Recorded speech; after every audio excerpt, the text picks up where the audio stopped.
কিছু কিছু সময় দুঃখগুলোকে হাসির আড়ালে রাখতে ভালো লাগে, যাতে নিজের মন খারাপটা অন্যের খুশিতে বাধা সৃষ্টি না করে। যে পাখি তোমার নয় তাকে সোনার শিকল দিয়ে বেঁধে রাখলেও ধরে রাখতে পারবে না। মাঝে মাঝে মনে হয় এমন কোথাও চলে যায় যেখানে গেলে আমাকে আর কেউ কখনো খুঁজে পাবে না। জানি না আমি ঠিক কোন পরিস্থিতিতে দাঁড়িয়ে আছি, শুধু মনে হচ্ছে মরে গেলে হয়তো আমি শান্তিতে থাকবো। প্রিয়জন থেকে প্রয়োজন হয়েছি বহুবার, কিন্তু প্রয়োজন থেকে প্রিয়জন হয়নি কখনো কারো।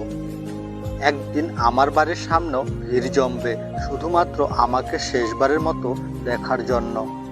আমি এতটাই বোকা যে মানুষের অভিনয়কে ভালোবাসা ভেবে ঠকে যাই। কিছু কষ্টের পরিমাণ এত বেশি হয় যে প্রকাশ করাও যায় না, কাউকে বোঝানো যায় না, শুধু নীরবে অশ্রুজল ফেলতে হয়। কিছু মানুষ কখনো কারো আপন হয়ে উঠতে পারে না, তারা শুধুমাত্র সবার প্রয়োজনে সীমাবদ্ধ। একদিন সব কিছু ছেড়ে চলে যাব, তখন আর কারোর বিরক্তির কারণ হব না। সারা জীবন একটাই আফসোস থেকে যাবে, যাকে সবটা দিয়ে ভালোবাসলাম তাকে আর পাওয়া হলো না। প্রতিটি মানুষই স্বপ্ন দেখে, কারো স্বপ্ন সত্যি হয়, আবার কারোটা রাতের অন্ধকারে হারিয়ে যায় দূর অজানায়। রাত গভীর হওয়ার সাথে সাথে কারো চোখে ঘুম বাড়ে, আবার কারো চোখের জল বাড়ে। নিজের মন খারাপ থাকলে নিজেকে নিজের মন ঠিক করতে হয়, কারণ আমার আমি ছাড়া আর কেউ নেই। কারো বিরক্তির কারণ হয়ে থাকার চেয়ে তার থেকে দূরে সরে যাওয়াই অনেক ভালো। সেই মানুষটি কখনোই সুখী হতে পারে না যে অন্যের কষ্ট দেখলে নিজেই কষ্ট পায়। মন যার সাথে থাকতে চায়, ভাগ্য তার থেকে অনেক দূরে সরিয়ে দেয়। ছোটবেলায় কষ্ট পেলে জোরে জোরে কাঁদতাম, যাতে সবাই শুনতে পায়, আর এখন কষ্ট পেলে লুকিয়ে লুকিয়ে কাঁদি, যাতে কেউ শুনতে না পায়। আমার মৃত্যুতে কারো আফসোস হবে না, কারণ আমি কারোর প্রিয় মানুষই ছিলাম না। এ তোমায় বুঝতে চায় না, তার কাছে বারবার নিজেকে প্রকাশ করতে যেও না, কারণ সে তোমাকে কখনো বুঝবে না। বিনিময়ে শুধু তুমি পাবে কষ্ট।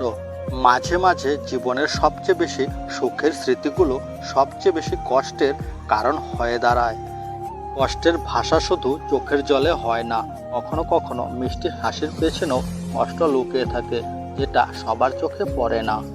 প্রিয় মানুষগুলোকে বেশি দিন নিজের কাছে রাখা যায় না, হয়তো তারা চলে যায়, নয়তো নিয়তি তাদের দূরে ঠেলে দেয়। যেটা ভাগ্যে নেই সেটা শত কাঁদলেও পাওয়া যায় না।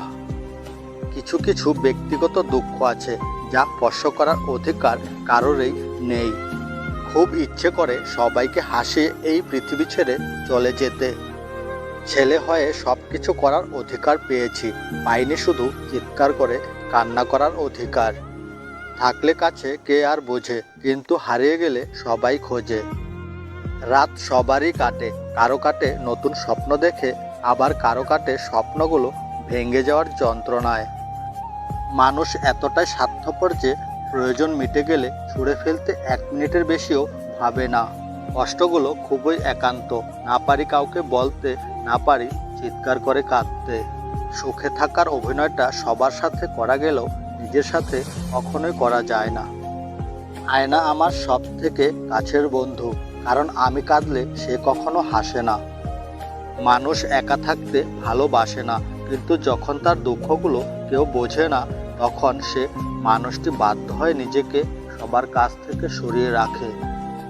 ধীরে ধীরে মুছে গেছে তোমার মন থেকে, এইভাবে একদিন মুছে যাব এই স্বার্থপর পৃথিবী থেকে। মন থেকে চাওয়া জিনিসগুলি মন খারাপের কারণ হয়ে দাঁড়ায়। আসলে হারিয়ে গেলে কেউ খুঁজবে না, অথচ সবাই বলে তুমি চলে গেলে আমি খুব মিস করব। নিজের কাছের মানুষদের চলে যেতে দেখাটা অনেক কষ্টের, কিন্তু সে চলে যেতে চায় জেনেও তাকে ধরে রাখাটা আরও বেশি কষ্টের। একটু আড়াল হলে বোঝা যায় নিজের অস্তিত্ব অন্যের কাছে কতটা মূল্যহীন। তোমার আর প্রিয়জন হতে চাই না, তবে প্রয়োজন হলে অবশ্যই ডেকো। আমরা তাদেরকেই ভালোবেসে ফেলি যাদের কাছে আমাদের কোনো মূল্য নেই। আমি সবার কাছে একটু বেশি আশা করে ফেলি, তাই আঘাতটাও একটু বেশিই পাই। কষ্ট তখনই খুব বেশি হয় যখন আপন মানুষটা পরের মতো ব্যবহার করে। যে মানুষটার জন্য আজ সব কিছু ছেড়ে দিলাম, সেই আজ আমাকে ছেড়ে চলে গেল। সে আমার ভালো থাকার কারণ, আর আমি তার বিরক্তির কারণ। প্রিয় মানুষটিকে পাওয়ার ভাগ্য সবার থাকে না।